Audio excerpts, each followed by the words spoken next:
Je vous salue au nom de Jésus.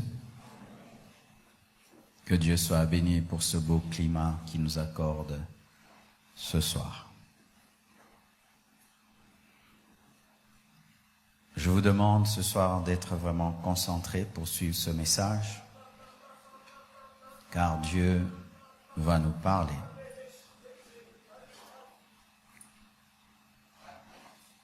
Il m'est arrivé de prêcher ces choses et aujourd'hui j'ai reçu une nouvelle lumière sur la manière de prêcher. Sachez que tu peux prêcher la Bible 1000 fois, 1 million de fois. Si tu t'en approches avec un cœur d'enfant, tu comprendras toujours des nouvelles facettes de la parole. Nous sommes en train de parler de la destinée. Pendant ce mois, au mois de février, et on va continuer au mois de mars, et peut-être au mois d'avril, parce que je dois vraiment finir de vous partager les choses que Dieu m'a enseignées à ce sujet.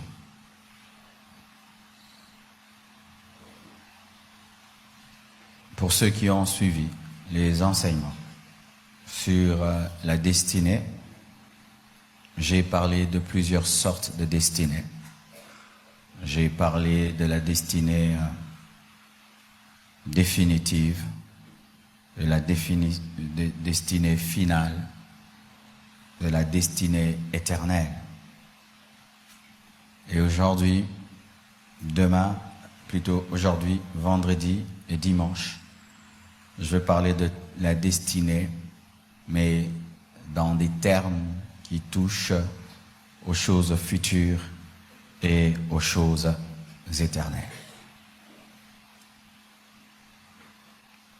Et comme je l'ai dit, il m'est souvent arrivé d'enseigner sur l'eschatologie, mais aujourd'hui j'ai reçu une nouvelle manière d'enseigner l'eschatologie. Et depuis que je suis prédicateur, ce sera ma première fois d'aborder ça de cette manière-là.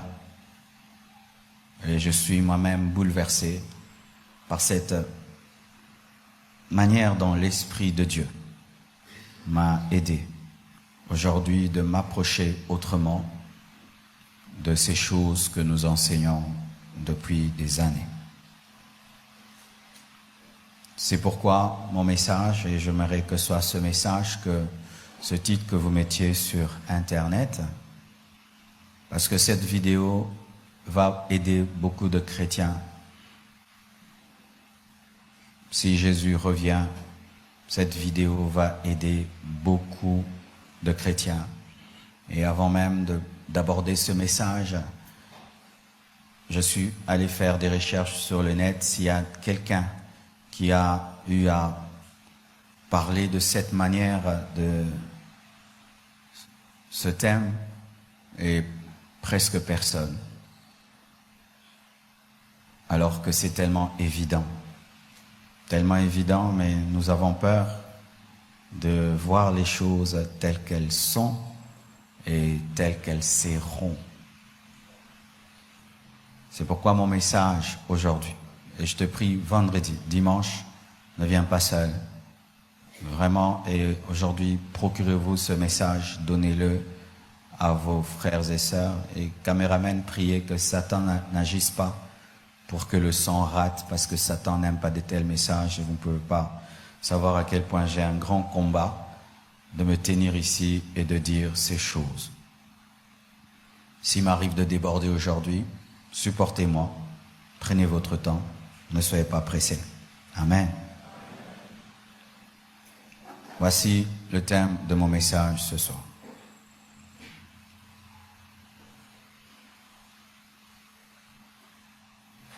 Le message aux chrétiens qui rateront l'enlèvement. Amen. C'est ça. Le message aux chrétiens qui rateront l'enlèvement.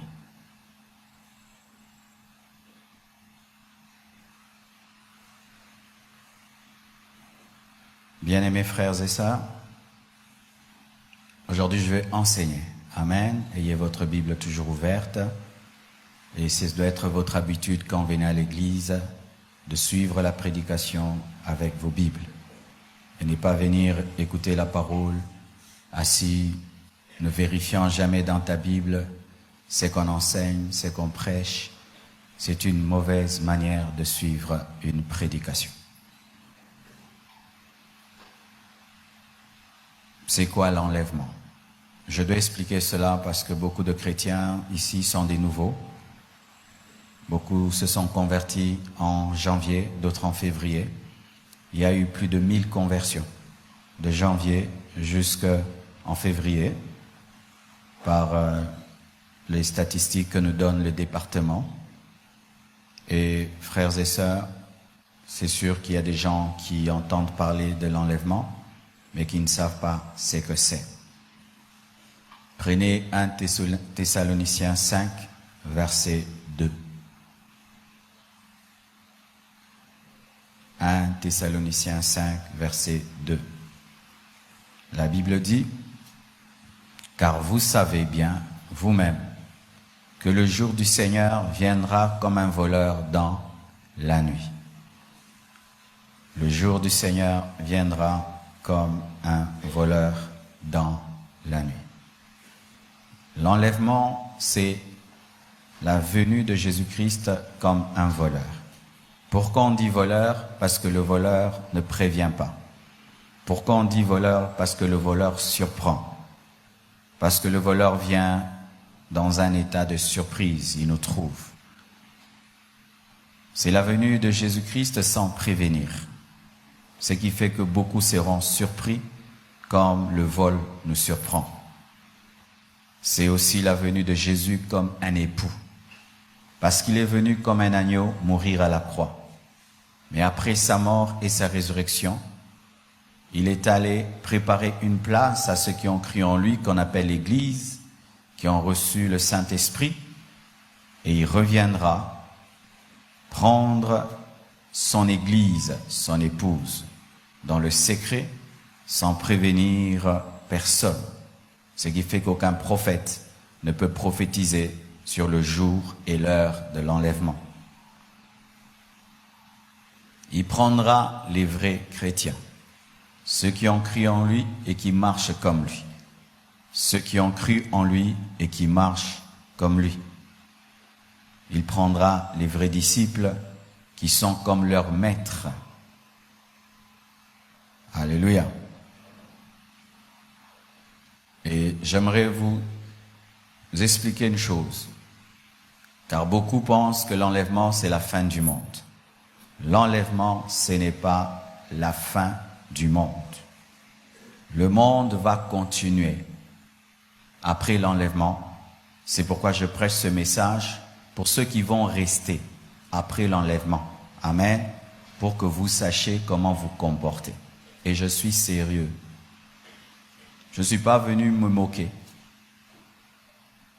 Et je dis à tous les chrétiens qui rateront l'enlèvement, suivez cette vidéo et vous saurez comment vous comporter si vous ratez l'enlèvement, parce que la Bible en parle. C'est rare qu'on vienne vous dire cela. On dit tu dois être enlevé. Et c'est ça le plan de Dieu. Mais il y a des gens qui ne prennent pas au sérieux et qui restent. Qu'est-ce que la Bible leur dit? Parce que l'enlèvement n'est pas la fin du monde. Avant, nous croyons que après l'enlèvement, c'est la fin du monde. La vie va continuer. Voici les choses qui vont arriver après l'enlèvement. Comme ce sera une surprise, et comme Jésus-Christ prendra ses vrais disciples et ses vrais enfants, voici les choses qui vont arriver le jour de l'enlèvement et après l'enlèvement. Il y aura beaucoup de pleurs sur la terre parce que beaucoup de familles vont perdre des membres de famille. Il y aura sur la terre les orphelins de l'enlèvement. C'est-à-dire que l'enlèvement leur a pris leur père, leur a pris leur mère, Il y aura des veuves de l'enlèvement parce que l'enlèvement a pris son mari, des veufs de l'enlèvement parce que l'enlèvement a pris la femme.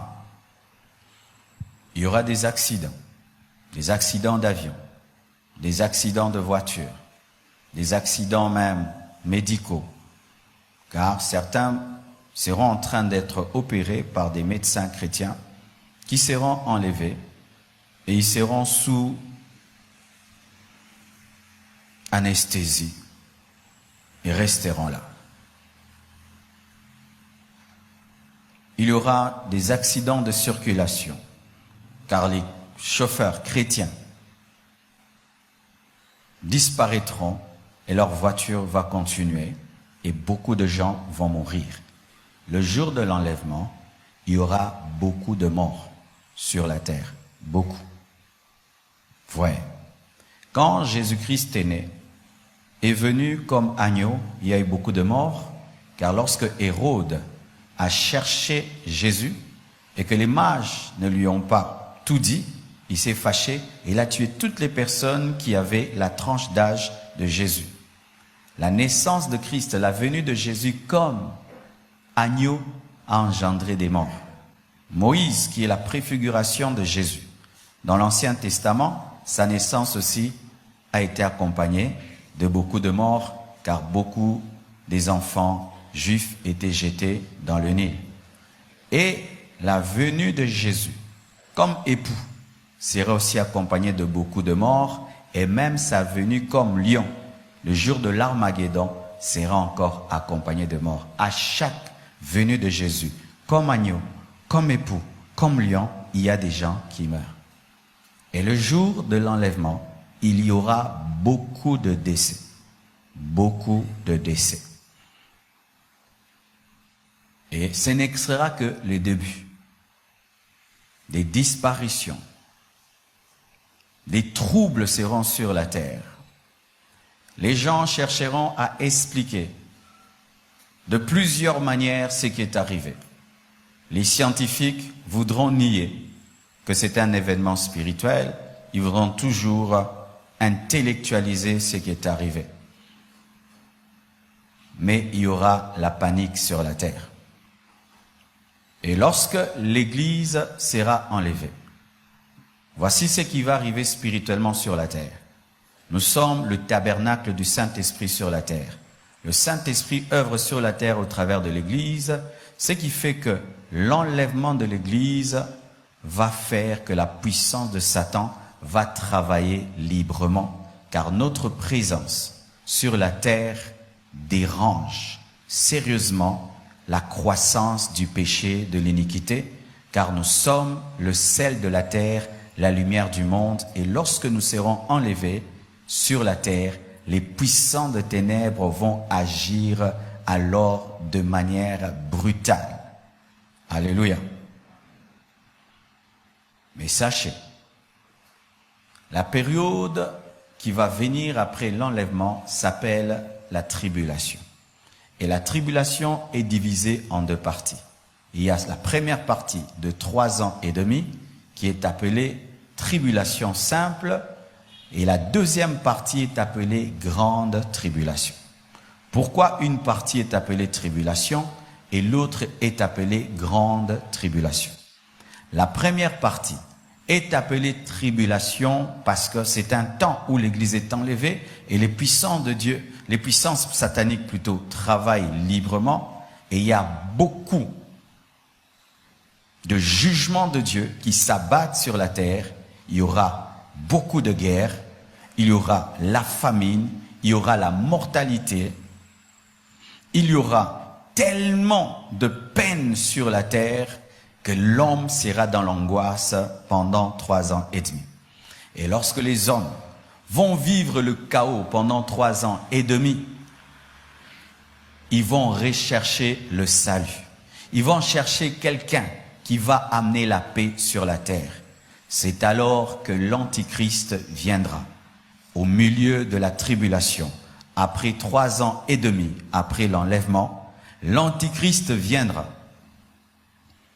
comme un chef politique, un chef spirituel qui va dominer sur toutes les nations. Ce sera le président du monde et il va donner la paix. Et lorsque les nations de la terre vont crier paix, paix, paix, c'est alors qu'une grande ruine tombera sur eux, parce que l'homme qu'ils ont reçu sera le fils du diable.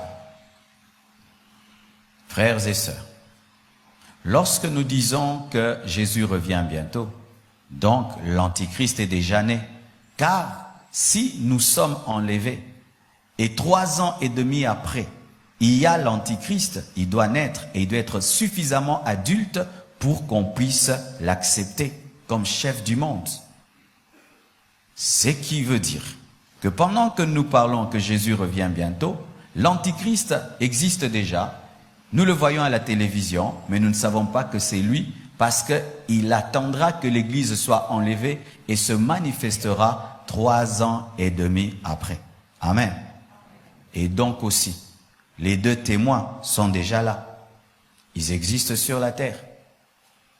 Car il est écrit que pendant la tribulation, dans la première partie, pendant 3 ans et demi, il y aura 2 témoins qui auront l'onction d'Élie et l'onction de Moïse, qui vont avoir un ministère de 3 ans et demi et qui seront tués par l'Antichrist lorsqu'il voudra commencer son règne de 3 ans et demi. Donc, il y aura aussi les 2 témoins. Mais les 2 témoins seront qui? Ce seront des serviteurs de Dieu qui vont rater l'enlèvement.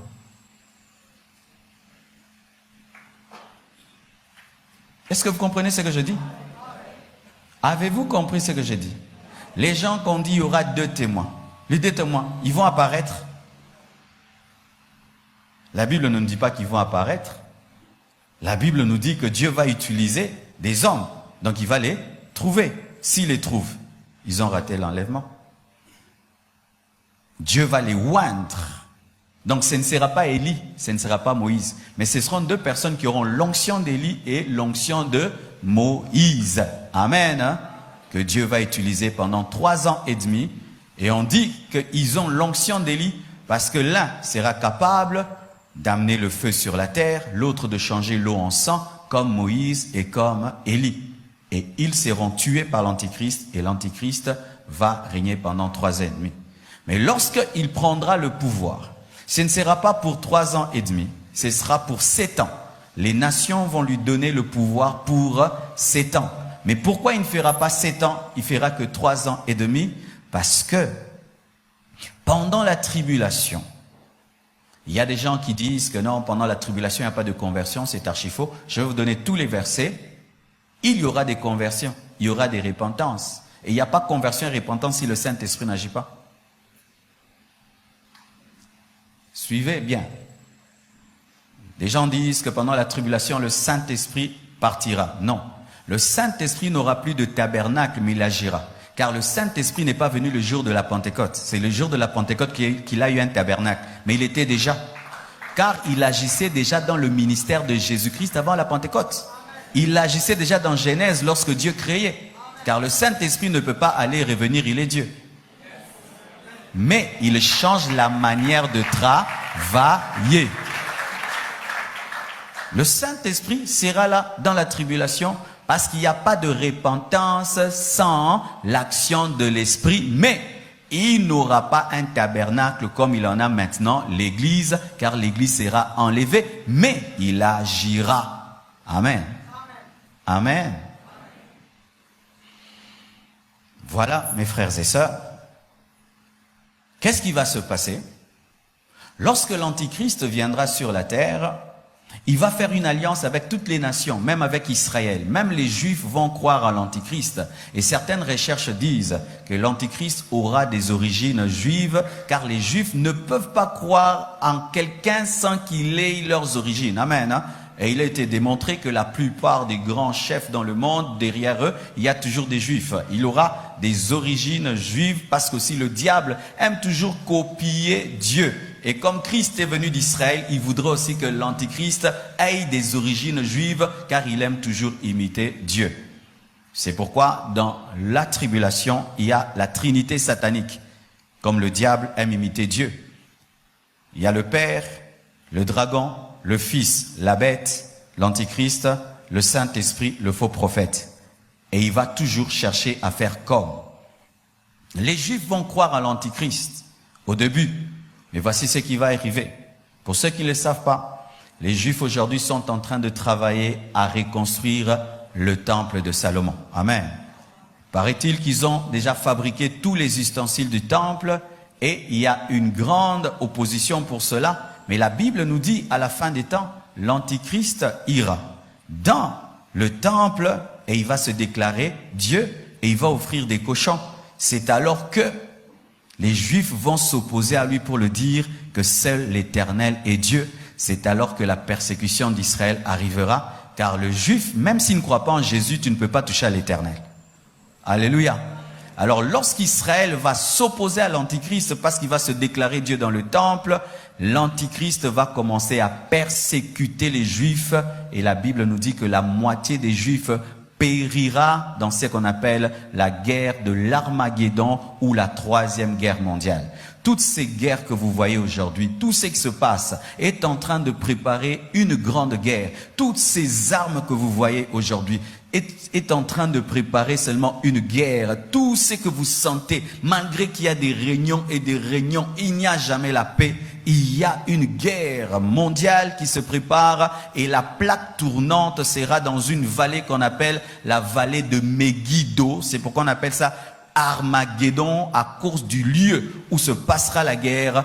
Toutes les nations, plutôt toutes les armées de la terre iront là à Megiddo afin d'écraser Israël. Et Israël qui a l'habitude de toujours gagner, cette fois ne gagnera pas.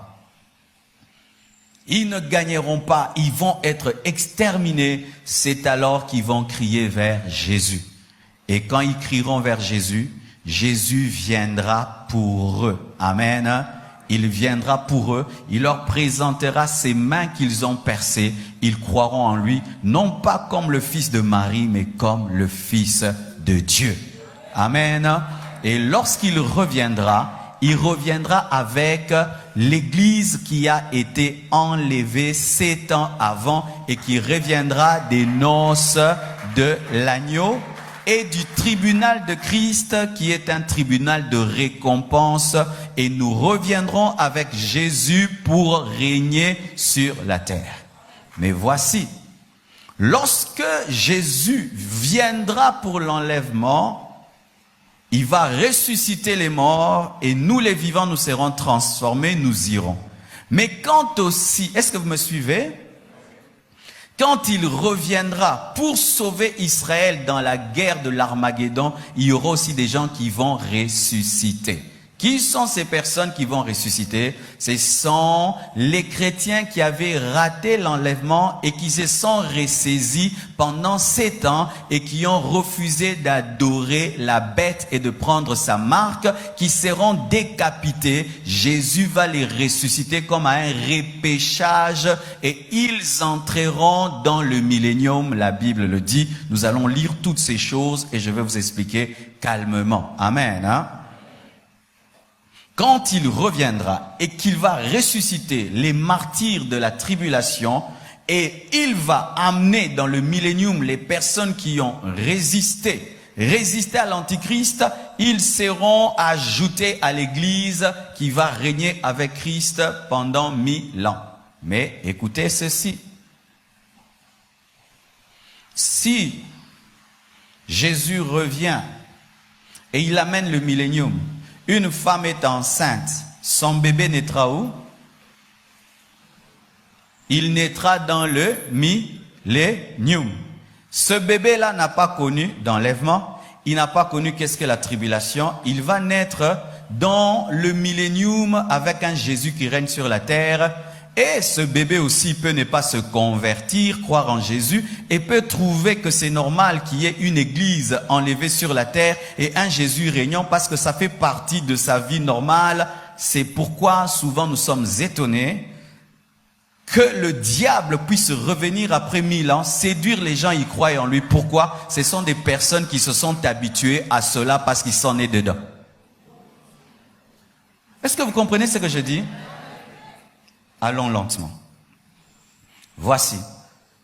Ah ça, c'est bon, c'est bon. Voici. Quand Jésus va revenir pour régner sur la terre pendant 1000 ans, voici les événements qui vont se passer. La première chose, il va détruire l'armée de l'Antichrist. Amen. Après, il va prendre l'Antichrist et le faux prophète, il va les jeter en enfer. Satan, il va pas le jeter en enfer. Il va le mettre dans une prison. Amen. Pour qu'il ne tente plus. Ce qui veut dire que ce sont les hommes qui vont inaugurer l'enfer. Ce n'est pas Satan, alors que l'enfer a été fait pour Satan. Oui. Satan, c'est un mauvais père. Quel est ce père-là vraiment? On fait une prison pour toi et c'est ton fils qui goûte ça avant toi, 1000 ans avant. Et toi, tu le rejoins après. Le fils du diable, l'antichrist, ira en enfer pendant 1000 ans sans son père. Son père le rejoindra après 1000 ans, alors que ce n'est pas son fils qui est Satan, c'est lui qui est Satan, mais lui, il ira après. L'antichrist et le faux prophète seront jetés en enfer. Ce seront les deux premières personnes qui vont inaugurer l'enfer, car pour l'instant, il n'y a personne en enfer. Il n'y a des gens que dans le mauvais séjour de mort qui est le couloir qui prépare à l'enfer. Amen. Et voici encore une autre chose qui va se faire. Les morts qui sont morts dans la tribulation vont ressusciter pour régner avec Jésus-Christ. Mais les morts qui sont morts dans le péché ne seront pas ressuscités. Ils attendront la fin du millénium pour être ressuscités et être jugés. Maintenant, quand Christ revient, il trouve sur la terre des gens qui croient en lui. Il trouve dans la terre des gens qui sont morts pour lui, mais il trouve encore des hommes qui subissent sa présence seulement. Il y a des gens qui se retrouveront dans le millénium, ce n'est pas qu'ils ont cru, ils sont vivants. Et ces personnes engendreront des personnes avec une disposition à croire au mal. C'est alors que lorsque le diable, après 1000 ans, sera délié, il viendra les tenter, ils croiront. Comment ça? Vous pouvez croire au diable alors que Jésus règne là. Ce n'est pas le Jésus qui est venu sans gloire, le Jésus avec la gloire, avec une église, parce que l'église sur la terre sera comme des anges sur la terre. Amen. Hein? Parce que lorsque nous reviendrons avec Jésus, nous n'aurons pas 1000 ans parce que nous aurons des corps qui ne vieillissent pas. Ils vont voir parmi eux des personnes avec des corps glorieux, mais Satan vient les tenter et ils croient. Comment? C'est la même chose. Le diable a convaincu les anges de Dieu, qui peuvent combattre Dieu, ils vont gagner, ils ont cru.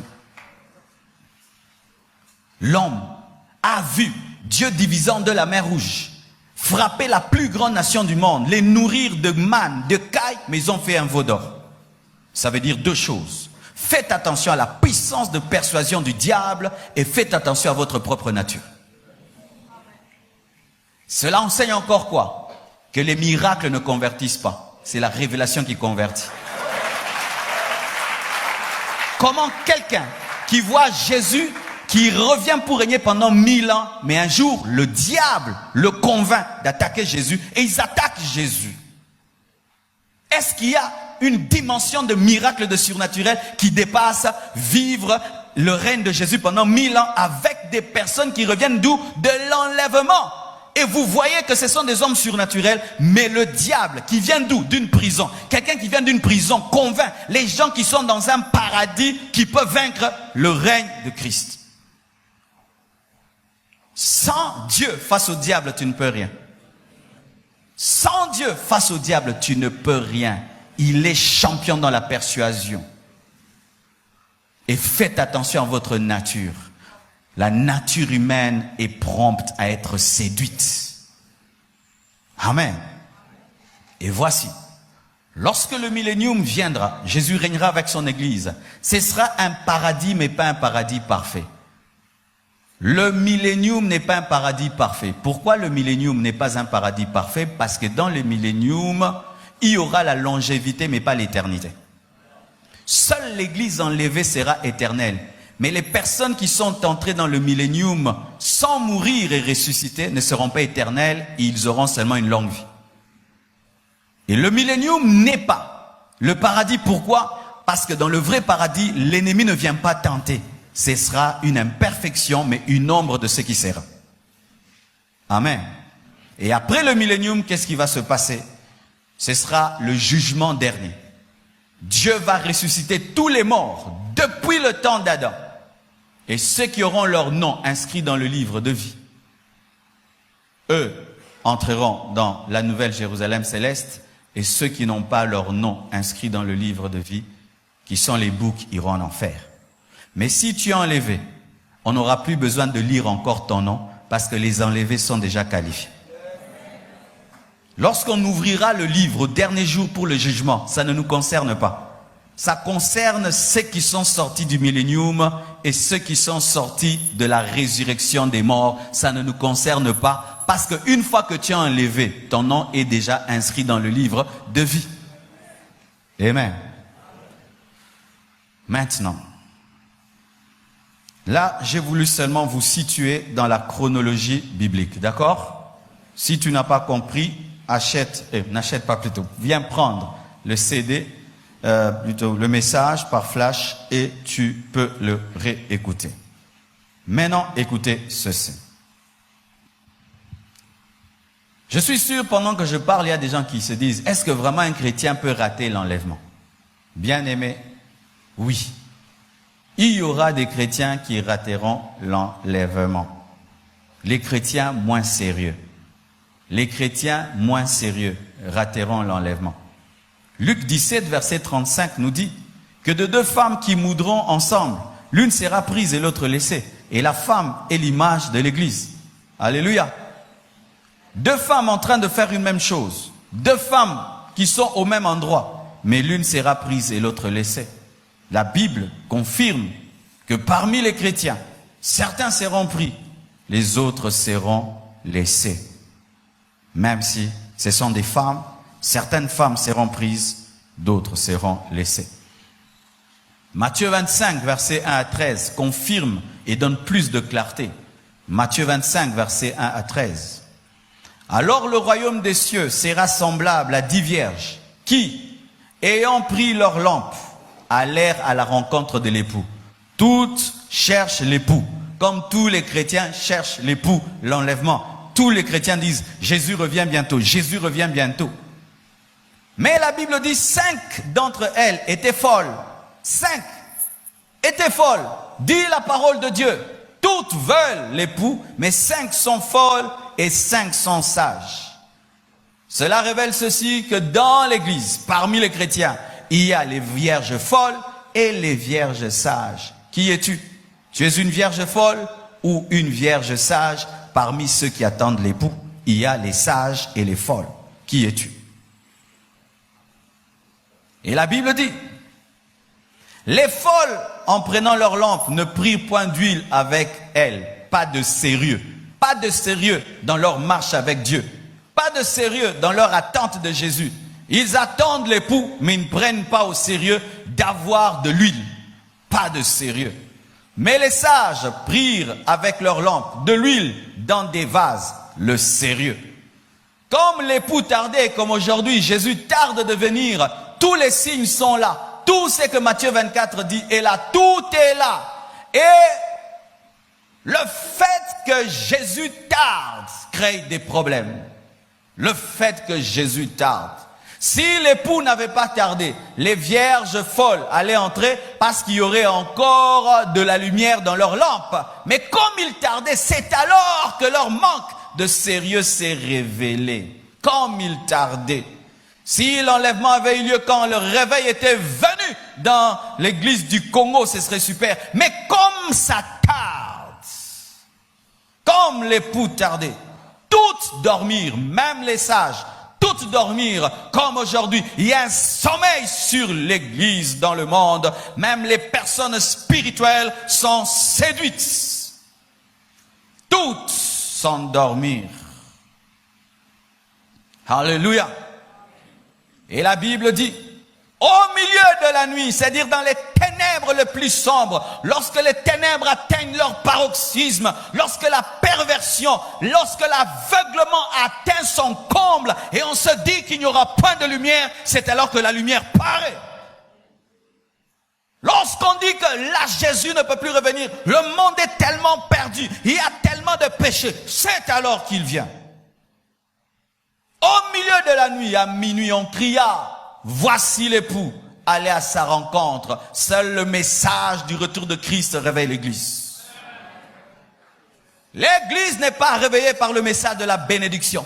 L'église n'est pas réveillée par le message de la prospérité. Le message qui réveille l'église, c'est lorsqu'on dit « Allez à la rencontre de l'époux ». C'est ce qui réveille l'épouse. Ton maître, ton Seigneur est là. Voici l'époux allé à sa rencontre. Alors toutes ces vierges se réveillèrent et préparèrent leurs lampes. Les folles dirent aux sages, donnez-nous de votre huile, car nos lampes s'éteignent alors que le salut est personnel. Le salut est individuel. Même si ma prédication ne te plaît pas, je m'en fous. Amen. Hein? Ça, c'est la nourriture des enfants de Dieu. Amen. Hein? C'est la nourriture des enfants de Dieu. Et je ne veux pas me priver de cette parole parce que toi, tu ne l'aimes pas. Amen. Elles refusèrent de donner de l'huile. Les sages répondirent, non, il n'y en aura pas assez pour nous et pour vous. Allez plutôt chez ceux qui en vendent et achetez-en pour vous-même. Il faut payer le prix, ton propre prix. Je ne veux pas craindre Dieu à ta place. Je ne veux pas me sanctifier à ta place. Je ne veux pas prier à ta place. Je ne veux pas chercher Dieu à ta place. C'est toi-même qui dois acheter l'huile. Tu dois acheter ton huile. L'huile de Dieu, il faut que tu cherches toi-même. Toi-même. Quel égoïsme? Ce n'est pas l'égoïsme, c'est le principe de l'esprit. Chacun respire avec son propre cœur, avec son propre poumon. Qui prête à l'autre ses narines pour respirer?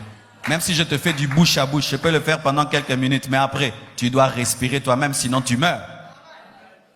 Peux te pousser pendant un temps, mais après, tu dois continuer toi-même. On ne fait pas le bouche à bouche éternel. Écoutez maintenant ceci. Pendant qu'elles allèrent en acheter, elles sont allées acheter trop tard. Ce sont celles qui vont rester. Ils iront acheter trop tard. Sérieux en retard. Sérieux en retard. Elles sont devenues sérieuses, mais en retard. Il y a des gens ici, vous serez sérieux, mais en retard. Vous avez besoin de voir l'époux revenir pour prendre les choses de Dieu au sérieux. Tant que vous ne voyez pas l'enlèvement de l'église, vous n'y croyez pas. Tant qu'on vous prêche là, Jésus revient bientôt, vous ne pouvez pas croire. Il faut que vous puissiez vivre, que les gens disparaissent, vous pleurez, alors vous prenez au sérieux. Elles allèrent chercher, mais en retard. Plus tard, les autres vierges vinrent dire, Seigneur, Seigneur, ouvre-nous. Mais il répondit, je vous le dis en vérité, je ne vous connais pas. Je ne vous connais pas. Frère, faites très attention avec Jésus. Faites attention avec Jésus. Il n'est pas ce que tu penses qu'il est. Dans la vision que j'ai eu la révélation d'un autre Jésus. Un Jésus qui est sérieux, qui est sévère. Là, c'est la sévérité de Jésus. Tu t'imagines, tu es fiancé à une femme, et le jour du mariage, elle veut entrer dans la salle, tu dis, je ne te connais pas. Quelle blessure. Jésus. Dans cette vision, Jésus ne m'a pas regardé. Il était tellement en colère qu'il ne m'avait pas regardé. Nous avons toujours la vision d'un Jésus doudou. Faites très attention. Dieu connaît tout, n'est-ce pas? Quand les gens iront en enfer, il sera au ciel, n'est-ce pas? Est-ce que ça va le culpabiliser d'être adoré parce qu'il y a des gens en enfer? Est-ce que Dieu sera en train de pleurer sur son trône dans l'éternité parce qu'il y a des gens en enfer? Pourquoi tu n'es pas sérieux? Parce que tu as besoin de voir. Tu as besoin de vivre pour devenir sérieux. Je ne vous ai jamais connu. Et écoutez maintenant, on dit veillez donc, puisque vous ne savez pas ni les jours ni l'heure. Ainsi on comprend qu'il s'agit de l'enlèvement. Il y a des chrétiens qui resteront. S'appeler chrétien ne te garantit pas que tu seras enlevé. Il faut être un chrétien sérieux. Il faut être un chrétien qui veille sur ta foi, sur ta communion avec Dieu, sur ta sanctification. Qui veille. Le jour qu'une femme doit se marier, il faut voir comment elle se lave, comment elle se maquille, comment elle va être propre. Et tu penses que Jésus peut épouser une femme sale? Tu penses qu'elle peut épouser une femme sale, il peut épouser une femme sale? Avez-vous déjà vu une seule fois ici à l'église, un seul homme entrer avec une femme jusqu'ici, la robe est sale? Jamais. Tous les hommes veillent que la robe soit blanche. Tous veillent que la femme soit propre avant de l'amener ici. Et vous pensez que Jésus ne va pas veiller sur la robe de son épouse? Tu penses qu'il va t'épouser avec cette tache, cette grosse tache que tu as dans ta vie? Cette tache-là, ce péché-là, cette tache sur ta robe, qui attire même les mouches, cette tache, tu penses qu'il va le faire? Il dira, je ne t'ai jamais connu. La parole de Dieu nous montre qu'il y a des gens, des chrétiens, qui attendent. C'est pas qu'ils ne croient pas. Non, ils croient en enlèvement. Ils attendent l'époux. Mais ils restent. Et ils connaissent les principes même. Ils ont l'huile. Ils connaissent la parole. Ils ont l'huile. Elles ont l'huile. Elles savent aussi qu'il faut aller en acheter. Mais pas de sérieux. Pas de sérieux. Un pied dedans, un pied dehors. Samedi en boîte, dimanche à l'église. Une vie de mélange. Une vie de compromission. Une vie sans décision claire et nette. Une vie sans décision claire et nette. Où il y a une délimitation claire dans ta vie entre le monde et Dieu. Il n'y en a pas. C'est toujours flou dans ta vie. Et voici maintenant. Quand on parle de rester, il faut étudier la proportion, n'est-ce pas? Quand nous lisons Matthieu 25, que nous venons de lire jusqu'au verset 13, la proportion c'est la moitié. Amen. C'est-à-dire que dans une église de 6000 personnes, Matthieu 25 nous révèle que 3000 seront enlevés, 3000 vont rester. On dit 5 vierges folles vont rester, 5 vierges sages vont partir. La moitié de l'église. Est-ce qu'à la compassion, c'est la moitié de l'église sera enlevée et la moitié va rester? Et là, je vous dis, c'est le record dans la Bible au sujet des gens élus où c'est la moitié. Là, c'est le plus haut niveau. Est-ce que dans cette église, sur 6000 fidèles, 3000 seront enlevés? 3000. Es-tu dans ces 3000? Si nous suivons Matthieu 25, 5 partiront, 5 resteront. Mais quand nous lisons Matthieu 7, verset 13, quelle est la proportion de ceux qui vont rester et ceux qui vont entrer? Écoutez Matthieu 7, verset 13. Entrez par la porte étroite, car large est la porte, spacieux est le chemin qui mène à la perdition. Et il y en a beaucoup qui entrent par là. Là, ce n'est plus la moitié. Mais étroite est la porte, resserré le chemin qui mène à la vie. Et il y en a peu qui le trouvent. Tu ne peux entrer sans trouver. Matthieu 7, 13 à 14. Peu, c'est quoi? C'est un quart. Peu, c'est un tiers. Peu, ce n'est pas un demi. Un demi, c'est beaucoup. En lisant ce passage, ça veut dire quoi? Que la plupart des gens sur la terre vont rater l'enlèvement. Beaucoup choisissent le chemin large. Le chemin large du péché. La facilité. Une vie sans discipline. Une vie sans consécration. Une vie de foi où la foi c'est seulement prier. Mais ce n'est pas aussi craindre Dieu. Une vie où à l'église on vient seulement te prêcher la bénédiction. Les miracles. La guérison. La délivrance. Mais pas t'amener à prendre une décision pour Dieu. La Bible dit, beaucoup emprunteront ce chemin-là. Qui dit ça? Jésus. Vous pouvez dire, non, pasteur, tu es un prédicateur, tu manques de foi. Je ne peux pas avoir plus de foi que Jésus. Je ne peux pas avoir plus de foi que Jésus. Et je ne peux pas transformer un verset pour sembler être positif. Il faut toujours encourager les gens. Jésus a dit, peu de gens entrent par le chemin étroit parce qu'il demande à ce que tu puisses te repentir. Beaucoup vont rester selon Matthieu 7, verset 13 à 14. Luc 12, verset 32, conforte encore cela. Luc 12, 32, que dit la Bible? Ne crains point, ne crains point, petit troupeau, car votre Père a trouvé bon de vous donner le royaume. Petit troupeau. Les enlevés sont un petit troupeau par rapport aux gens qui restent. La Bible est en train de nous révéler qu'il y aura plus de gens qui resteront par rapport à ceux qui partiront. Un petit troupeau. Petit troupeau. Regardez même dans l'Ancien Testament. Lorsque Jésus-Christ enseigne sur l'enlèvement, il utilise l'époque de Noé. À l'époque de Noé, c'est seulement la petite famille de Noé qui est entrée dans l'arche. Il utilise l'histoire de Lot. À l'époque de Lot, Sodome et Gomorrhe, la plupart des Gomorriens sont morts et c'est Lot qui a été sauvé et même sa femme est restée. Peu de gens par rapport à une foule. Rahab, la prostituée qui a été sauvée, elle et sa famille, mais Jéricho est tombé. Peu de gens, comme si c'était un reste qui est enlevé.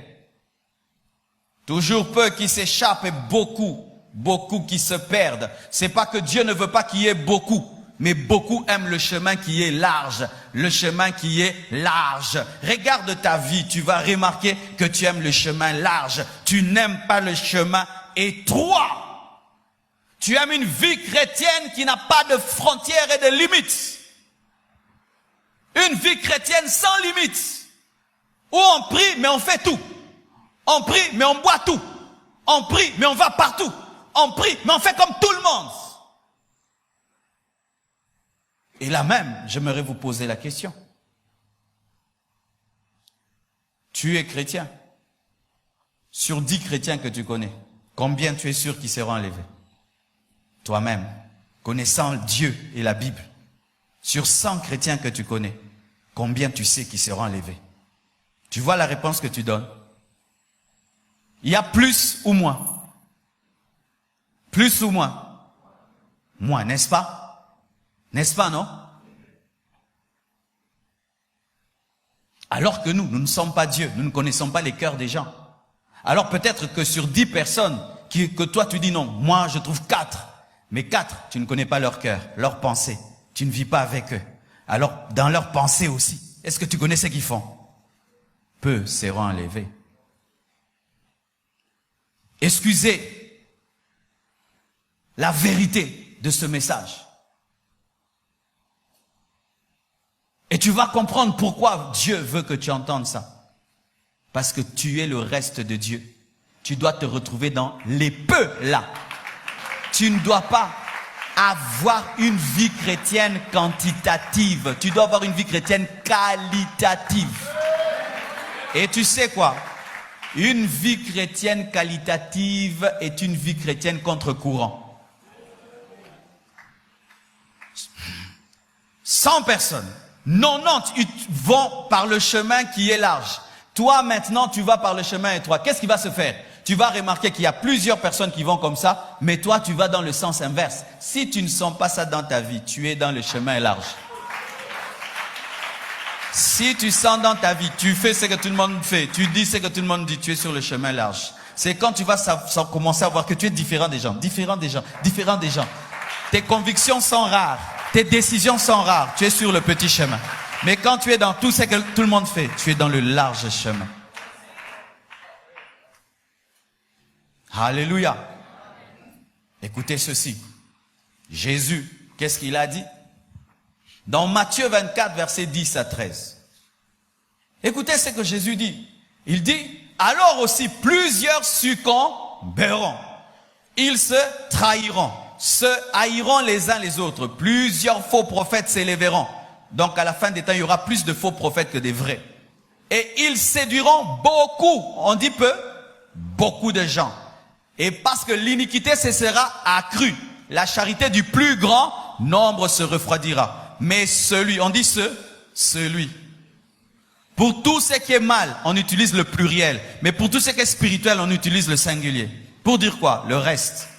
Le reste est dans le celui. La perdition est dans ceux. C'est ça la parole. Jésus, le plus grand prophète. Et Matthieu 24 n'est pas un passage qu'on prend à la légère. C'est parmi les plus grandes prophéties eschatologiques de la Bible. Où Jésus a pris tout un chapitre pour parler des temps de la fin. Et lorsqu'il donne l'image des temps de la fin, il ne nous présente pas beaucoup de gens qui craignent Dieu, beaucoup de gens qui aiment Dieu. La Bible ne nous présente pas ça. Peu de gens sont debout. Jésus, n'est-ce pas qu'il dit, lorsque le Fils de l'homme viendra, trouvera-t-il la foi sur la terre? Dans les derniers jours, il y aura des temps difficiles. Pourquoi? Les hommes seront amis de l'argent, fanfarons, égoïstes. Es-tu sous l'emprise de l'esprit des temps de la fin? Es-tu moulé par les temps de la fin? Es-tu en train de subir l'esprit de la séduction qui accroît le péché et qui refroidit l'amour pour Dieu et pour le prochain?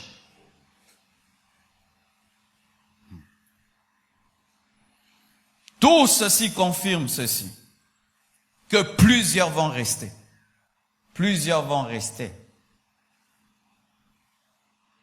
Voici ce que Apocalypse dit au sujet de ceux qui vont rester. Nous évoluons à présent. Apocalypse 7, versets 1 à 11, ou à 17. Apocalypse 7, 1 à 17. Écoutez ceci. Après cela, j'en vis 4 anges debout aux 4 coins de la terre. Ils retenaient les 4 vents de la terre, afin qu'il ne soufflât point de vent sur la terre, ni sur la mer, ni sur aucun arbre. Et je vis un autre ange, qui montait du côté du soleil levant, et qui tenait le sceau du Dieu vivant. Il criait d'une voix forte aux 4 anges, à qui il a été donné de faire du mal à la terre et à la mer. Dans la tribulation, les anges vont châtier les hommes. Et il dit, ne faites point de mal à la terre, ni à la mer, ni aux arbres, jusqu'à ce que nous ayons marqué du sceau le front des serviteurs de notre Dieu. Dans la tribulation, il y aura des serviteurs de Dieu.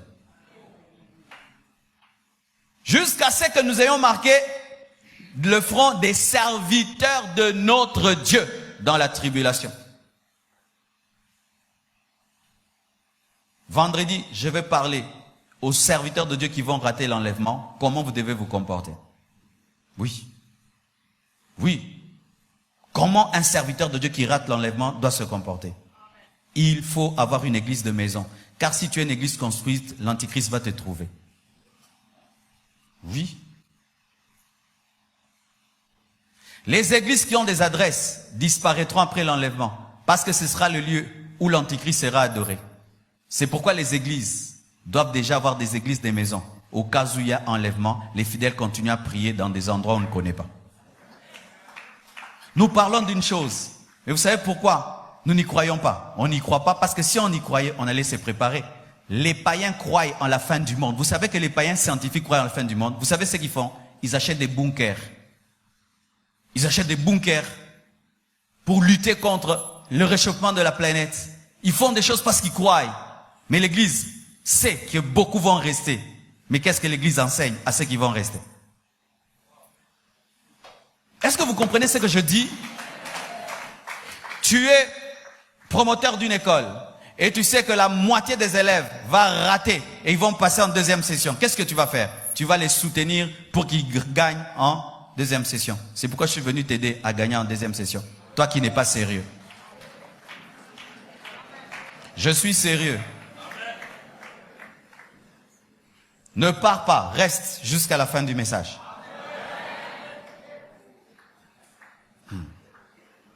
Écoutez maintenant ceci. Ne faites point de mal à la terre, ni à la mer, ni aux arbres, jusqu'à ce que nous ayons marqué du sceau le front des serviteurs. Le sceau de Dieu, c'est qui? Le Saint? Le Saint-Esprit. Il agira dans la tribulation.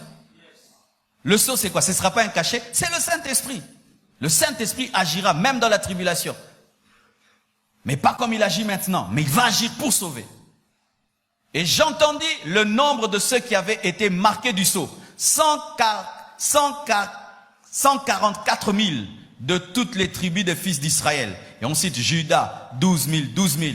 Vous allez voir que c'est le chiffre 12 et 144 000 révèle que tous les Juifs qui seront trouvés vivants le jour de l'Armageddon, tous seront sauvés. C'est pour dire que tout Israël sauvé, tout Israël sera sauvé. Pas dans le sens que tout juif sera sauvé, mais tout juif qui sera trouvé vivant le jour de l'Armageddon et qui croira, tous seront sauvés. Tout Israël sera sauvé le jour de l'Armageddon parce que Israël ne croit pas, pas parce qu'ils refusent de croire, parce qu'il y a un voile sur leurs yeux. Ils ont attendu Jésus revenir comme un roi, et comme il vient comme un roi, ils croiront parce que c'est ce qu'ils attendaient. 12 000. Mais vous allez remarquer, on cite toutes les tribus d'Israël, mais pas une, la tribu de Dan. La tribu de Dan n'est pas citée parmi les 12 parce que Dan est remplacé par l'un des fils de Joseph, parce que Dan va croire à l'Antichrist. C'est pourquoi même lorsque Jacob prophétisait sur Dan, il a dit, tu seras un serpent. Faites l'étude, lisez. Lisez bien, vous allez voir que toutes les tribus d'Israël sont citées, sauf une, la tribu de Dan. Elle va croire en l'Antichrist par tribalisme. On ne sait pas s'ils auront des intérêts politiques ou bien l'Antichrist aura des origines de Dan. Ils vont croire en leur frère, qui sera un serpent. Ça, je ne confirme pas, mais c'est bizarre. Lisez, la tribu de Dan n'est pas citée parmi les Israël sauvés dans la tribulation. Maintenant, les témoins de Jéhovah disent qu'il n'y aura que 142 000 combien 144 000 qui seront sauvés. C'est une mauvaise interprétation de la Bible. On parle des Juifs, on ne parle pas des Congolais. Amen. Et là, ce ne sont pas les enlevés. Ce sont ceux qui vont aussi entrer dans le millénium avec Jésus. Mais en dehors des 144 000 qui font Israël, la Bible parle des autres. Où sont les autres? Lisez. Nous descendons. Vous avez votre Bible? Écoutez maintenant. Verset 9. Après cela, je regardais et voici, il y avait une grande... Ils viennent d'où? Ils ont raté l'enlèvement. Ils ont raté l'enlèvement. C'est vrai, ils reçoivent le sceau pendant l'enlèvement. Mais parce qu'ils ont raté... plutôt pendant la tribulation, parce qu'ils ont raté l'enlèvement. Après cela, je regardais, voici, il y avait une grande foule que personne ne pouvait de toute nation, c'est-à-dire le Congo aussi, non? De toute nation, les Congolais rateront aussi l'enlèvement. Mais certains vont se ressaisir dans la tribulation, ils auront le sceau. C'est écrit dans la Bible. Toutes les nations. Toutes les tribus, mets ta tribu. Tout peuple, toute langue, même les Lingala. On parlera Lingala dans la tribulation. Et des gens qui parlent Lingala, s'ils croient, ils se répandent, ils auront le sceau. Ils se tenaient devant le trône et devant l'agneau, revêtus de robes blanches. Il est possible de se sanctifier dans la tribulation. Mais je vais t'expliquer le prix à payer. Revêtus de robes blanches et des palmes dans leurs mains. Et écoutez, ils criaient d'une voix forte en disant, le salut est à notre Dieu qui est assis sur le trône et à l'agneau. Vous qui ne croyez pas en la Trinité, ça, il s'agit maintenant de l'éternité. On nous présente le Père et le Fils. Le Fils et le Père ne sont pas mélangés. Et tous les anges se tenaient autour du trône, et des vieillards et des 4 êtres vivants. Ils se prosternèrent sur leur face devant le trône et ils adoraient Dieu en disant, Amen, la louange, la gloire, la sagesse, l'action de grâce, l'honneur, la puissance et la force soient à notre Dieu au siècle des siècles. Amen. Alléluia. Une grande foule qu'on ne pouvait compter de toutes les nations. Ça veut dire que pendant la tribulation, Dieu va sauver Israël et Dieu va sauver aussi les peuples des nations. 2 sortes de personnes. Il y aura les chrétiens moins sérieux qui sont restés, mais quand ils vont rater l'enlèvement, ils vont devenir sérieux. Et il y aura les païens. Quand ils vont remarquer que les gens ont disparu, ils vont croire car ils écouteront la prédication des 2 témoins et ils croiront. Alléluia. Si tu es moins sérieux et tu rates l'enlèvement, voici le conseil que je te donne. Sois sérieux après. Si tu es païen et tu viens à l'église et tu rates l'enlèvement, crois en Jésus. Alléluia. Il sera encore possible que tu aies le sceau de Dieu, La Bible le dit. Amen. Mais non. Voici. Il faut que tu écoutes les deux témoins lorsqu'ils viendront prêcher. Amen. Car ils vont dire ceci aux hommes. Ne prenez pas la marque de la bête. Croyez. Amen. Pendant 3 ans et demi, ils vont exercer un ministère, mais l'Antichrist va les tuer. Et lorsqu'ils vont mourir, plusieurs personnes vont se réjouir. Frères et sœurs, après l'enlèvement, écoutez les deux témoins qui viendront vous dire, nous avons raté l'enlèvement, mais ce n'est pas trop tard, nous sommes encore vivants. Attachons-nous à Jésus, croyez en eux. Voici, l'Antichrist aura un esprit, un mélange de l'esprit qui était sur le Pharaon et de l'esprit qui était sur Akab. Contre Pharaon, c'était l'onction de Moïse. Et contre Akab, c'était l'onction d'Élie. Il sera un mélange d'Akab et un mélange du Pharaon. Et une onction spéciale viendra sur les deux témoins pour s'opposer à lui. Si en moi tu ne crois pas, et moi je suis enlevé, écoute les gens que Dieu va susciter, crois en eux. Car je vous assure, les gens qui ont raté l'enlèvement,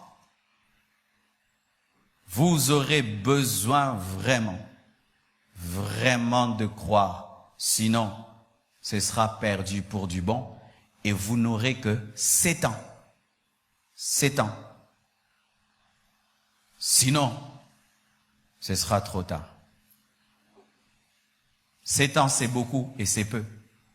Alléluia. Écoutez maintenant. Ne vous suicidez pas. Amen. Si tu rates l'enlèvement, ne te suicide pas. C'est sérieux. Si tu rates l'enlèvement, ne te suicide pas. N'aie pas l'esprit du geôlier. Vous connaissez dans la Bible le geôlier.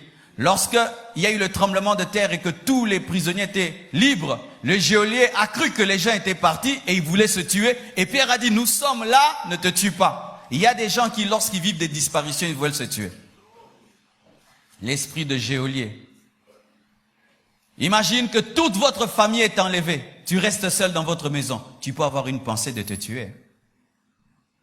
Imagine ça. Toute votre famille, vous faites un culte familial. Pendant le culte familial, tout le monde part.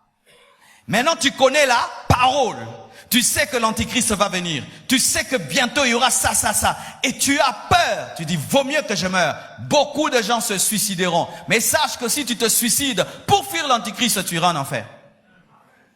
Si tu te suicides pour fuir l'Antichrist, tu finiras en enfer. Ne te suicide pas, mais dis, je vais affronter. Seigneur, pardonne-moi. Je crois en toi. Je n'étais pas sérieux. Je me consacre. Je suis prêt pour ma foi. Ne te suicide pas. Je dois le dire avec sérieux, car la Bible nous révèle que plusieurs se retrouveront dans la tribulation.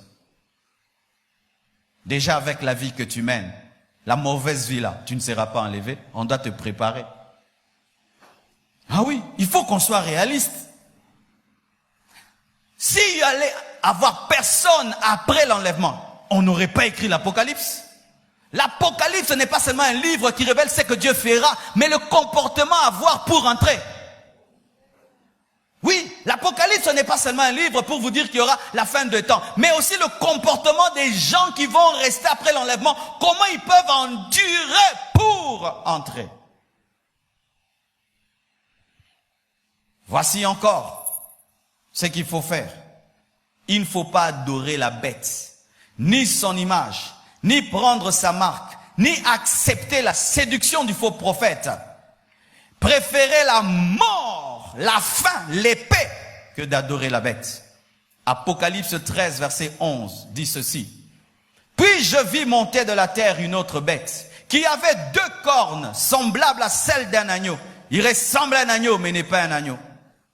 Qui parlait comme un dragon. Il a les cornes de l'agneau et il parle comme un dragon. Elle exerçait toute l'autorité de la première bête en sa présence. Elle a le religieux, elle a le politique, le faux prophète. Elle faisait que la terre et ses habitants adoraient la première bête, l'Antichrist, dont la blessure mortelle avait été guérie. Il a fait semblant de ressusciter comme Jésus. Elle opérait des grands prodiges. Il y aura des miracles même dans la tribulation. Il y aura des miracles sataniques. Vous qui aimez les miracles, il y aura même des miracles dans la tribulation. Comme il y a les miracles, donc Dieu est là. Même dans la tribulation, il y aura des grands miracles. Il sera capable d'invoquer le feu et le feu tombe sur la terre. On ne prie pas dans une église à cause des miracles. On prie à cause de la doctrine. Quand il y a des miracles, mais la doctrine est fausse, ce sont des faux miracles qui confirment une fausse doctrine. On ne va pas prier dans un endroit parce que les gens sont guéris, délivrés. Oui, Jésus fait ces choses, mais le miracle n'est pas la preuve de la doctrine, mais c'est la doctrine qui protège le miracle. Alléluia. Il fera des miracles en présence de la bête, disant aux habitants de la terre de faire une image à la bête qui avait la blessure de l'épée qui vivait. Il fut donné d'animer l'image de la bête, afin que l'image de la bête parlât. Une image qui parle, c'est quoi? C'est la télévision. Afin que l'image de la bête parle. Une image qui parle, c'est quoi? C'est la télévision. L'Antichrist va utiliser sérieusement les médias et la technologie. Et s'il faut adorer l'image de la bête partout, ce n'est que par l'Internet. L'Antichrist aura un site Internet. Il aura un site Internet. Ce sera le site Internet le plus suivi au monde. Tout le monde aura sa photo à la maison, en train de l'adorer. Les gens voudront l'écouter parler. Ce sera un grand orateur, dit la Bible. La technologie. Le faux prophète va utiliser les médias pour faire des miracles, des prodiges et pour convaincre les hommes à adorer l'Antichrist.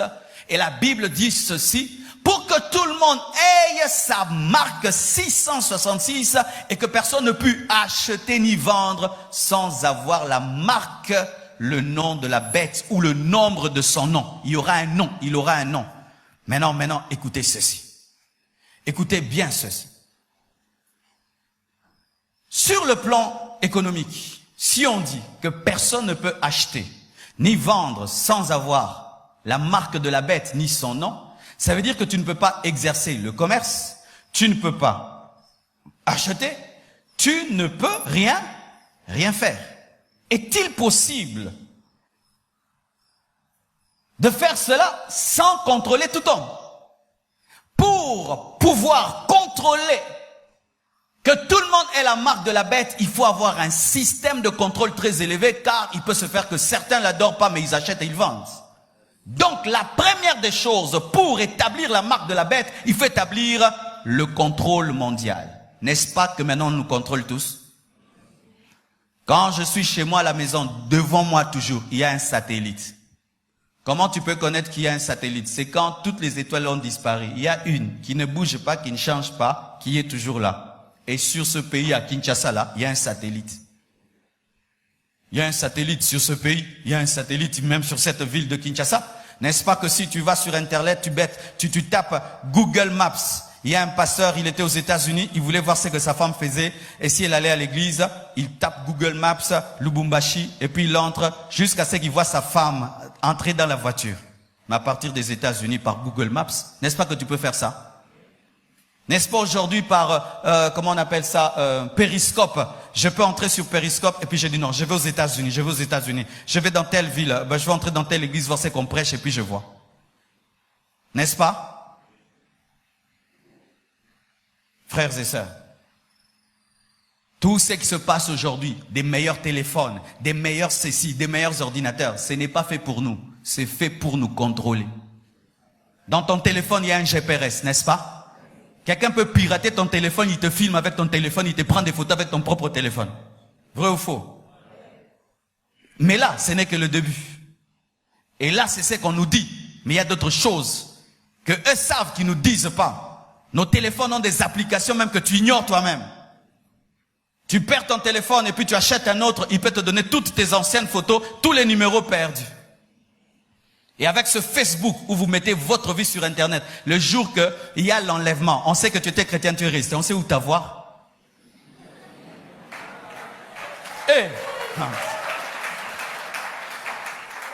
En soi, voici le problème. Nous prêchons trop la Bible, mais nous ne la actualisons pas en fonction de ce qui nous arrive. Vous pensez que si Paul était en notre temps, il allait prêcher comme prêchant des pêcheurs de poissons? Mais vous donnez les coordonnées de toutes vos vies sur Internet. Quand l'Antichrist voudra vous avoir si vous ratez l'enlèvement, il sait comment il va t'avoir, il saura. D'ailleurs, tu restes sur Facebook pour dire que tu es resté. Mais c'est ça, non? Arrêtez de mettre toutes vos vies sur Internet. Faites attention. Sur Facebook, si tu mets une photo, même si tu l'effaces, c'est effacé dans ton téléphone, mais ça reste dans la base de données. Tout ce que tu écris, même si tu effaces, ça reste. Et écoutez même ces téléphones. Tu as le téléphone, ils commencent à te demander la permission. Tu aimerais qu'on puisse savoir où tu es, qu'on mette le GPS. Eux-mêmes, ils veulent savoir où tu es par ton téléphone. On peut te bombarder rien qu'avec ton téléphone. Tu téléphones comme ça, et c'est quand le missile et le satellite sait où tu es, et puis la bombe t'atteint là où tu es. C'est comme ça qu'ils prennent nos dictateurs quand ils viennent te cueillir comme une fleur à la maison dans ta douche. Contrôler, contrôler. Dernièrement, je voulais faire un chèque. Alors, il fallait que je prenne de l'argent qui quitte mon compte d'épargne pour aller dans le compte courant pour qu'on puisse débiter le compte courant parce que avec le compte épargne, on ne peut pas faire de chèque. Alors je téléphone mon banquier, je dis débite mon compte épargne, mais crédite mon compte courant et tu auras l'argent et quelqu'un viendra prendre un chèque. Alors la banque là a tardé et ils sont venus jusqu'à la maison parce que je ne pouvais pas me déplacer. Il fallait qu'on signe là et puis je dis, oh, je comprends pourquoi les gens prendront la marque de la bête. Pour éviter l'échec. N'est-ce pas déjà, quand on vous demande d'avoir Vodacom M-Pesa, qu'est-ce qu'on vous chante dans les téléphones? On dit, fais attention au Koulouna, ne te promène pas avec beaucoup d'argent, mets ton argent dans les téléphones. Mais le téléphone aussi, il pèse, il chauffe. On va te dire, mets seulement dans une puce, dans ta main ou dans ton front. Mais c'est comme ça l'évolution. Il y a de cela 20 ans, si on te disait qu'on aura l'argent dans le téléphone, en termes d'unité, tu pouvais croire? Si on nous disait ça, en 1970, vous aurez l'argent dans vos téléphones. Des papiers, non pas les papiers, les unités deviendront l'argent. Comment? Unité d'ailleurs, ça veut dire quoi? Qui d'entre vous, des fois, se fatigue de porter son téléphone? N'est-ce pas, quand les téléphones étaient gros, on les trouvait gros. Maintenant, on les a fait petits, mais on les trouve toujours gros, n'est-ce pas? Ça devient de plus en plus plat. On se fatigue, n'est-ce pas? Avant, je trouvais ça, c'était petit. Maintenant, ça devient gros. J'ai besoin de quoi? Que ça devienne encore petit. Jusqu'à ce qu'on va te mettre ton iPad dans l'œil. Mais oui! Dans ton œil. Des lunettes qui deviennent un iPad. Pourquoi? L'homme ne veut plus rien transporter. Ni l'argent, ni rien. Tout soit sur lui. Mais alors, on va te dire, une petite puce. On te met seulement là. Mais la puce là contrôle ton argent, ton identité, toute ta vie. Et maintenant, n'est-ce pas maintenant, qu'il y a des endroits pour entrer, il faut taper un code, n'est-ce pas? Papa, tu entres. Maintenant, l'Antichrist vient, il dit, c'est moi le maître du monde. Si tu n'acceptes pas le code, aucune porte ne s'ouvre. Ça fait quoi? Directement, tu te retrouves en dehors du système. En Europe, si tu n'as pas les documents, tu ne peux même pas avoir une voiture. Tu ne peux même pas avoir un permis de conduire. Tu ne peux pas avoir une maison. Tu ne peux pas étudier. Tu ne peux pas travailler. Tu ne peux pas. Seulement parce que tu n'as pas un document. Maintenant, quand quelqu'un n'a pas la marque de la bête dans la tribulation, tu es un sans-papier. Les chrétiens qui vont rater l'enlèvement, vous deviendrez des sans-papiers. Les chrétiens qui vont refuser la marque de la bête, vous deviendrez des sans-papiers au Congo. Parce que l'Antichrist ne sera pas que le chef de là où il sera, on ne sait pas si ce sera Israël ou États-Unis, il sera le chef du monde.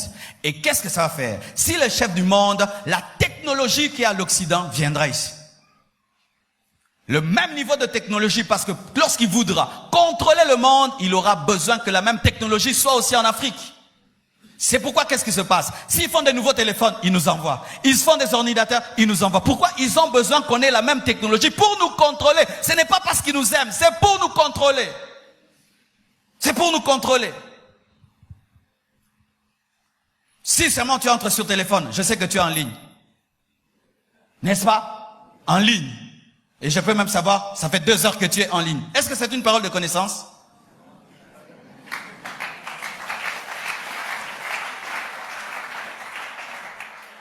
Est-ce que vous êtes en train de voir ça?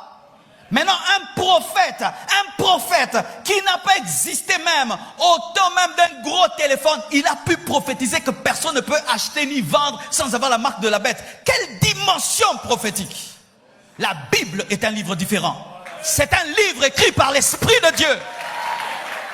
Et il faut prendre la Bible très au sérieux. Faites très attention avec la Bible. Faites attention avec la Bible.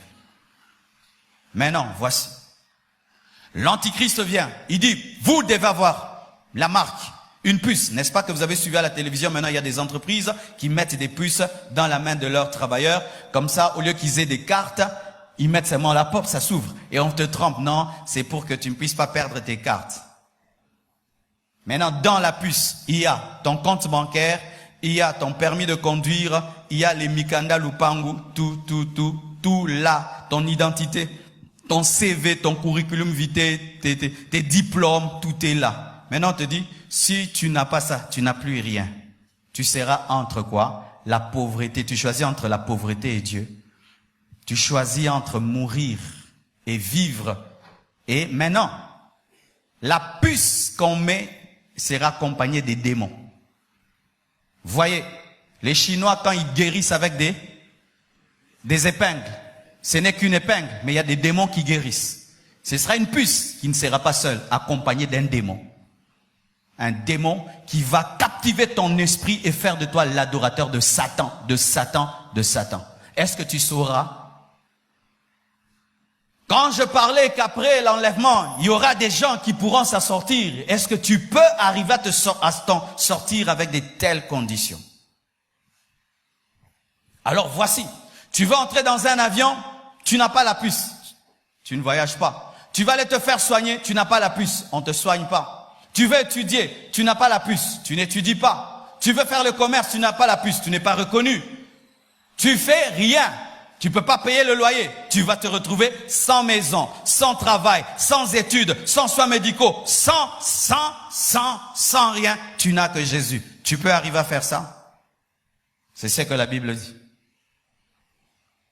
Les chrétiens mourront de faim. Ils seront habillés en néon.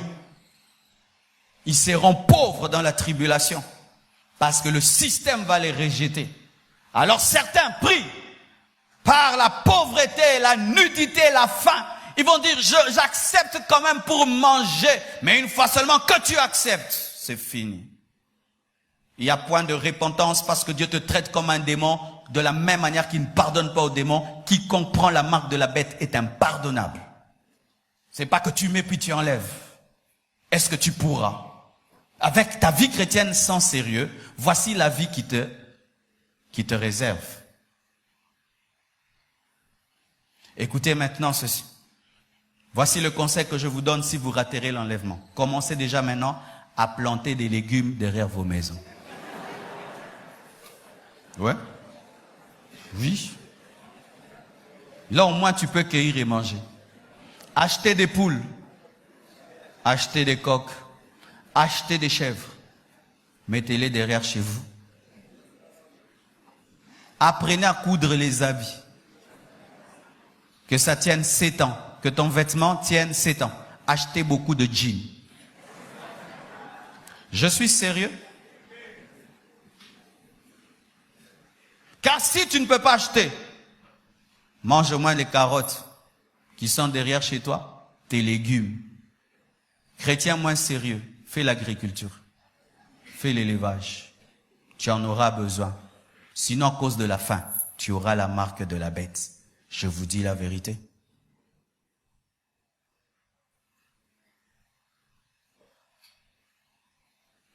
Parce que vous voyez des fois, C'est comme si être chrétien, ce n'est plus être intelligent. Nous disons que peu de gens seront enlevés. C'est-à-dire que beaucoup vont rester. Mais à vous maintenant qui allez rester, quel est le message? Faites l'agriculture. Faites l'élevage. Comme ça, tu manges les œufs de ton poulailler. Mais que tu ne peux pas vendre. Parce que si tu vends, tu as arrêté. Voici encore ce qu'il faut faire. Tu dois accepter d'être un martyr. Alléluia. La Bible dit que l'Antichrist va couper les têtes des gens qui vont refuser de l'adorer. Couper les têtes. Vaut mieux que tu tues avec un pistolet, mais pas avec un couteau. Tu imagines, vous êtes à 100, vous refusez d'adorer l'Antichrist. Il commence à couper la tête à droite, à gauche. Tu entends comment les gens meurent. Et puis on arrive chez toi. On te dit, si tu acceptes la mort qu'on te laisse, tu feras quoi? C'est pourquoi, mes frères et sœurs, lisez bien vos Bibles. Lisez bien vos Bibles et regardez-vous face à la Bible. Si tu sens que tu es à moins sérieux, fais ce que je te dis. Mais sache que beaucoup prendront la marque de la bête. Beaucoup. Mais beaucoup aussi seront tués. La Bible appelle ces gens-là les martyrs de la tribulation. Il y a des gens qui sortiront ressuscités parce qu'ils ont accepté de mourir. Au lieu d'adorer la bête, ils vont accepter de perdre leur tête, comme Jean-Baptiste, au lieu de changer le message. Mais en as-tu la capacité? Comment tu peux le savoir? Si les petites souffrances de ce monde, parce que ça, on souffre pas, les petites persécutions de ce monde, les petites injustices de ce monde t'amènent à te compromettre, tu penses que tu peux résister pendant 3 ans et demi de pression de l'Antichrist. Nous avons la grâce. Dis à ton voisin, nous avons la grâce. Un étudiant intelligent, il ne cherche pas à repêcher, n'est-ce pas? Parce qu'on peut te poser un examen plus compliqué au repêchage. Et je vous dis, le repêchage de Dieu est plus difficile que la première session. Plus difficile que la première session. Là, c'est la grâce qui nous sauve. Mais là, c'est par ton propre sang.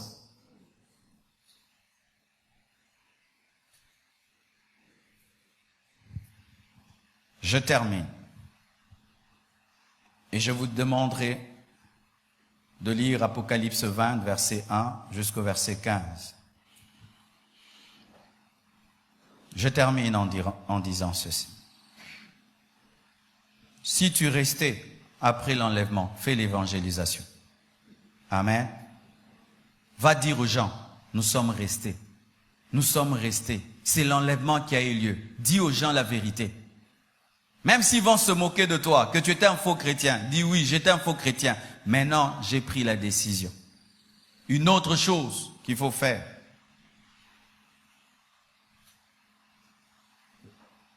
Une école ne se reconnaît pas par le nombre des personnes qui présentent l'examen, mais par le nombre de personnes qui réussissent aux examens. Une église peut avoir 6000 membres, mais si la moitié n'est pas enlevée, vous n'avez pas eu 100%. Mais si une église n'a que 100 membres et les 100 membres sont enlevés, elle a eu 100%. La qualité d'une église n'est pas par le nombre de fidèles. La qualité d'une église, c'est par les 100%. La qualité d'une école. Prédicateur, prêcher, ce n'est pas faire la star. Prêcher, c'est préparer les gens à réussir un examen. Lorsque tu prépares tes examens d'État, tu n'as pas besoin du vêtement du professeur. Tu n'as pas besoin de son éloquence. Tu as besoin qu'il te donne la matière qui va te permettre de réussir. Et lorsque tu viens à l'église, cherche à ce qu'on te dise ce qui va te permettre de réussir à l'enlèvement et d'avoir 100%. Mon souci n'est pas d'abord que vous soyez riches dans votre destinée, que vous ayez des maisons et tout le reste. Mon souci, c'est que vous alliez au ciel. Que vous ne passiez pas en deuxième session, en première. Mais s'il arrivait que tu passes en deuxième session, va sur YouTube, tape ce message. Que faire si on a raté l'enlèvement. Pratique ce qu'on t'a dit. Tiens bon pendant 7 ans. Frère, si tu restes sans prophétie, tu chercheras cette prédication. Et comme elle est entrée sur YouTube, elle y sera jusqu'à l'enlèvement de l'église. Tu seras celui qui partagera cette vidéo. Je ne sais pas si elle atteindra 1 million de vues après l'enlèvement. Mais je vous assure, c'est très sérieux. Des fois, quand j'observe les chrétiens, je remarque ceci. Ils parlent des choses, mais ils ne sont pas conséquents. Ils disent des choses, mais ils ne sont pas conséquents. Nous manquons souvent du sérieux. Comment un si petit péché de rien du tout peut t'empêcher de participer à un si grand événement? Imaginez ceux qui seront enlevés. Fini. Alléluia. Si tu es dans ton sommeil, parti. Et vous savez que le jour de l'enlèvement, tombole otonda po bilamba belé otigal. C'est pourquoi habillez-vous toujours bien. Parce que le jour de l'enlèvement, même les chaussettes vont rester les restes. Faut pas qu'on voie des mauvaises choses. Oui.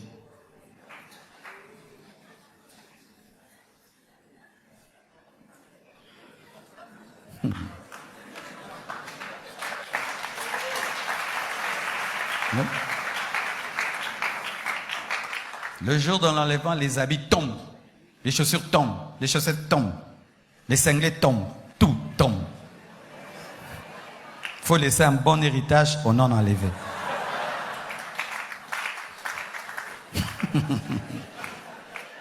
Papa, t'es enlevé au pensa c'est salité.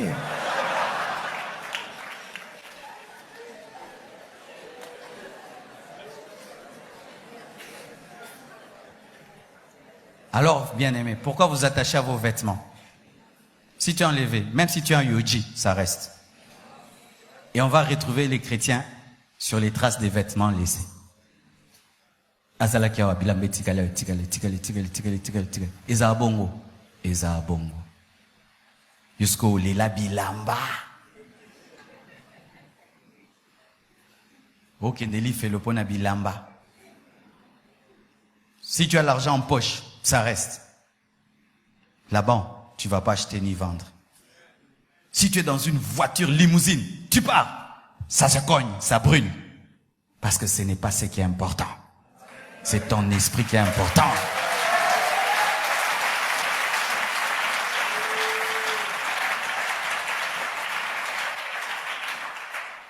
Tu te maries. On te met l'anneau au doigt. Tu es enlevé, l'anneau reste.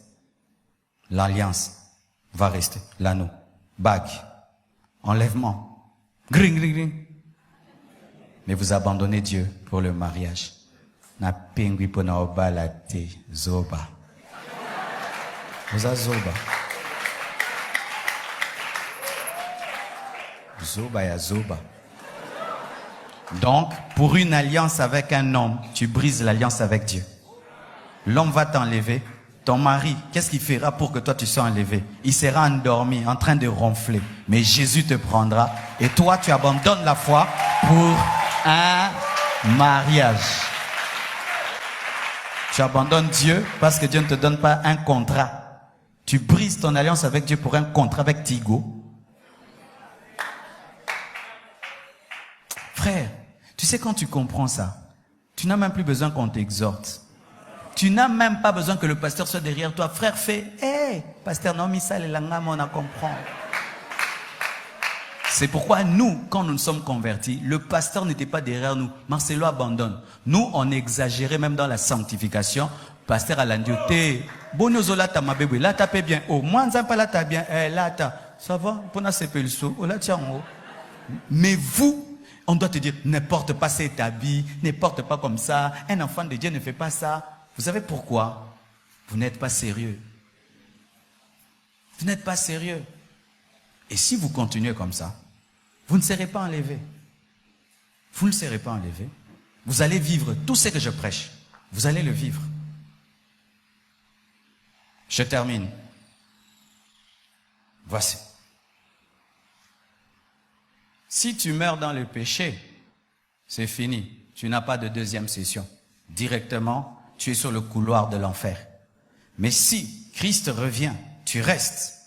La tribulation peut t'aider si tu arrives à refuser la marque de la bête. C'est pourquoi, frère, toi qui ne crains pas Dieu, qui makaliwa makas, qui makayango. Je suis étonné des fois des gens qui ne craignent pas Dieu. Non, signez bon, non, signez bon, non, signez bon. Yo, au signer liwa. Tu n'as pas peur. Un homme qui vit dans le péché, tu dois avoir peur de la mort. Parce que la mort, c'est la double mort pour toi. Ne priez jamais qu'il y ait la guerre au Congo. Tu vas aller en enfer. Bolanda ba courage abiso ba tobanga nzambe te. Ata ye yo kolobate yo okeneli felo.